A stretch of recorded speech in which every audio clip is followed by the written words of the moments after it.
Mi mate. A few moments later. Listo, ahora sí. Ahora sí.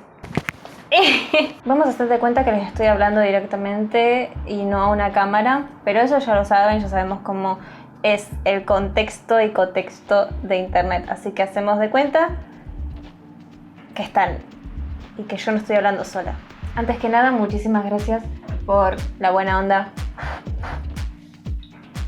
en los videos anteriores y eso. Antes de empezar, tendría que decir todo lo que dicen las personas cuando hacen videos, así que suscríbanse, pongan me gusta. Tienen un comentario hater, también sirve. Tienen un comentario no hater, también sirve. Espero que al menos les entretengan estas cosas, porque yo lo hago también para estudiar y para entretener, porque me encanta estar frente a una cámara, aunque me dé pánico.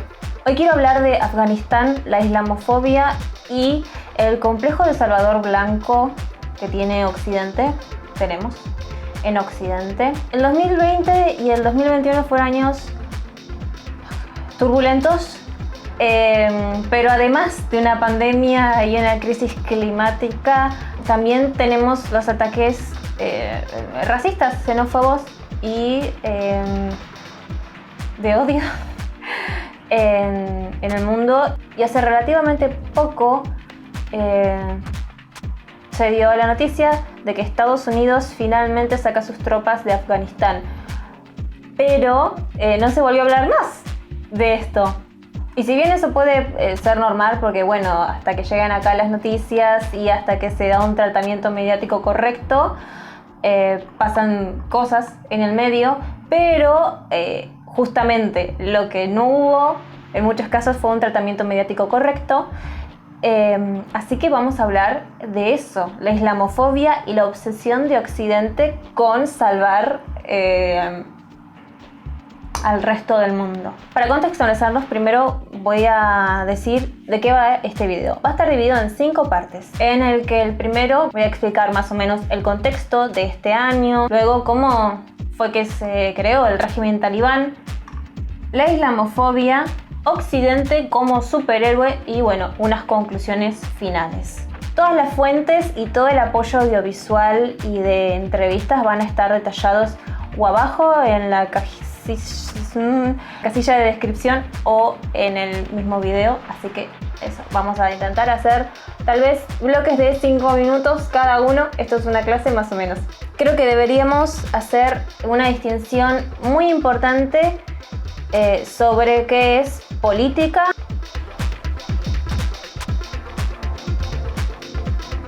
religión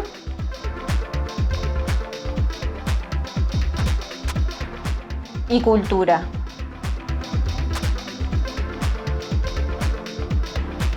Asimismo, estos conceptos que voy a repetirlos seguramente a lo largo del video, que es el Islam, el colonialismo y la diferencia entre Occidente y Oriente. Ahora, ¿por qué ya no hay más noticias sobre Afganistán? O mejor dicho, antes, ¿por qué ya no hay más noticias al día sobre los conflictos que están sucediendo en Asia Central hasta el día de hoy? Si retomamos un poco, este año también hubo un conflicto, entre muchas comillas, entre Palestina e Israel, y un hecho que movió al mundo occidental, más que nada, fue el ataque a una mezquita y terrorismo de Estado por parte de Israel a el Estado de Palestina. Pero parece que ya pasó eso y en realidad los conflictos siguen estando. Asimismo, sigue habiendo una situación más que tensa en Afganistán. Pero ¿por qué ya no se sigue hablando de esto si pasaron hace 3 semanas?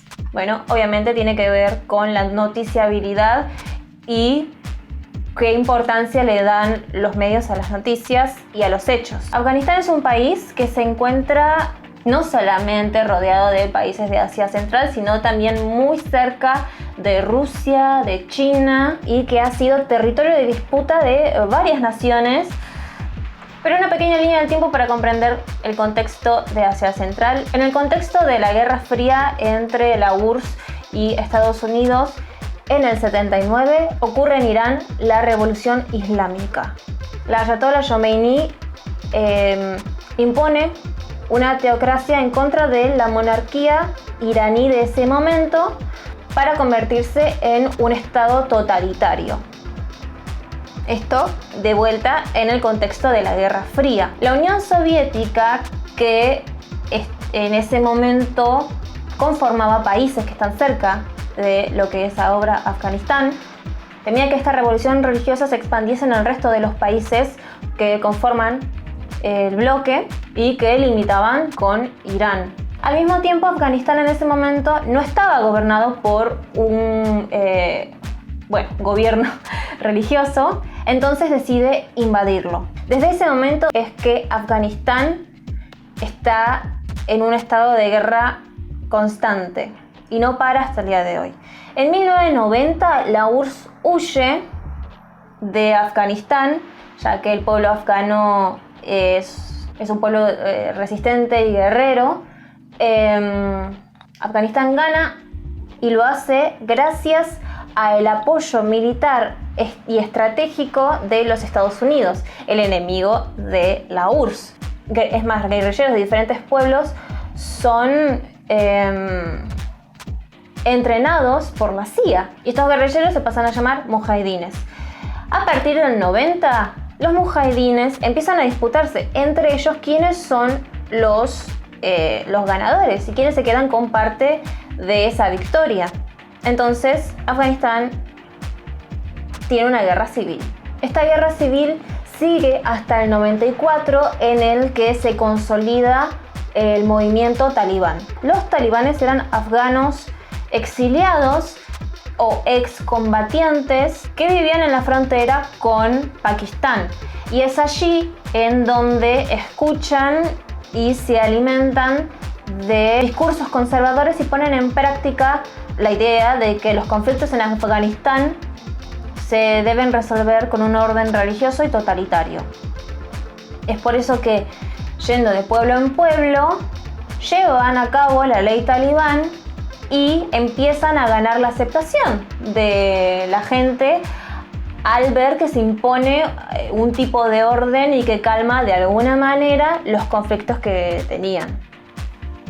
Del 96 al 2001, los talibanes conquistan Kabul, que es la capital de Afganistán, y se convierten en un partido político hasta la invasión de Estados Unidos. La islamofobia es la antipatía u odio hacia el Islam y los musulmanes. ¿Por qué digo esto?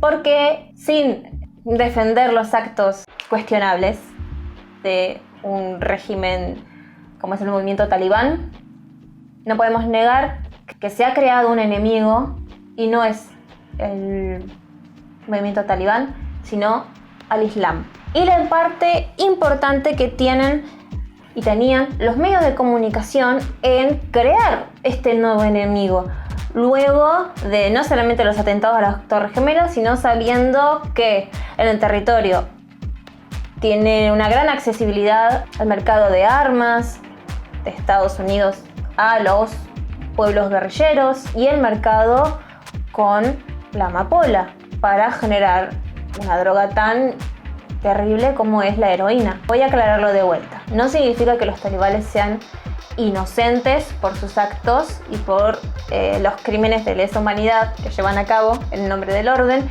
sino que hay un racismo e islamofobia innegable en la manera en que se tratan las noticias y en las que hasta el día de hoy se crea un enemigo a partir de la exotización y el fetichismo que se le da no solamente al Islam, sino a las mujeres islámicas y pertenecientes de países árabes. Pero eso lo vamos a explicar ahora. Occidente tiene un fetichismo con las mujeres musulmanas. Por ejemplo, en estas semanas surgieron varias notas explicando qué significa cada velo que utiliza cada mujer, cuando en realidad, si bien sí es cuestionable desde un punto de vista de derechos humanos, el uso obligatorio de vestimentas, como lo es el velo. No puede ser que eso sea lo único importante sobre lo que está sucediendo, pero no se hizo desde un punto de vista para empatizar y para ver cómo podemos ayudar, qué podemos hacer desde nuestro lugar, sino para atacar al Islam y para así también seguir creando un enemigo público. En el contexto de Afganistán, digamos, que es lo que estamos hablando acá, yo creo que hay un doble juego esto de que un poco lo tomaba Belén, este tema de la mujer, de la victimización de la mujer afgana, de, bueno, necesitamos salvarla, es una persona oprimida, y hay un doble juego también con este estereotipo de la mujer y del musulmán en general, ¿no? Que hace las veces de, digamos, le hace el juego a la islamofobia, pero por otro lado también los talibanes se hacen fuerte con esa imagen. Es esta cosa de el islamofóbico que dice, bueno, todos los musulmanes son como el talibán, porque el Islam es uno y el Islam es esencialmente retrógrado, y los talibanes que dicen, bueno, sí, hay un solo Islam, no hay diversidad dentro del Islam, y el Islam es esto, ¿no? En realidad son corrientes takfiristas, se las llama, porque ¿qué dicen? Bueno, son disciplinadoras dentro del propio Islam. Esto es el Islam y esto no. Y esto es un doble juego que a veces los musulmanes no podemos salir. A esto hay que sumarle que la huida de Estados Unidos, de alguna u otra manera, puso al país imperialista como un salvador. Cuando esos aviones iban y despegaban y se llevaban a gente o aceptaban que lleven a gente, fueron vistos como héroes, pero al mismo tiempo es una prueba de la caída de Estados Unidos como un imperio global. En vez de cuestionar todo lo que hicieron en 20 años de invasión, de explotación, ahora los medios hegemónicos lo toman como, bueno, Estados Unidos rescata a las mujeres, rescata a las infancias, rescata a personas que lo necesitan. Cuando fue siempre el causante de la exacerbación de la violencia dentro del país. El colonialismo es el que lleva y exacerba la violencia en una guerra civil y se mete en países para sacar rédito de ellos, económico, militar, con armas, con droga, como también con la explotación de personas con fines de tráfico humano o tráfico de personas con fines de explotación sexual. Como conclusión, en realidad, lo único que puedo decir es que estamos nosotros, como occidentales, en una posición de juzgar las situaciones sin conocerlas, pero también como si pudiésemos tener la potestad de cambiar esas cosas, que sí se pueden cambiar con apoyo a las personas que conocemos, o acercarnos a espacios islámicos, a escuchar las voces de las personas que están viviendo esa situación, sin caer en relativismos culturales, sin caer en una posición de salvador blanco y sin caer en la islamofobia.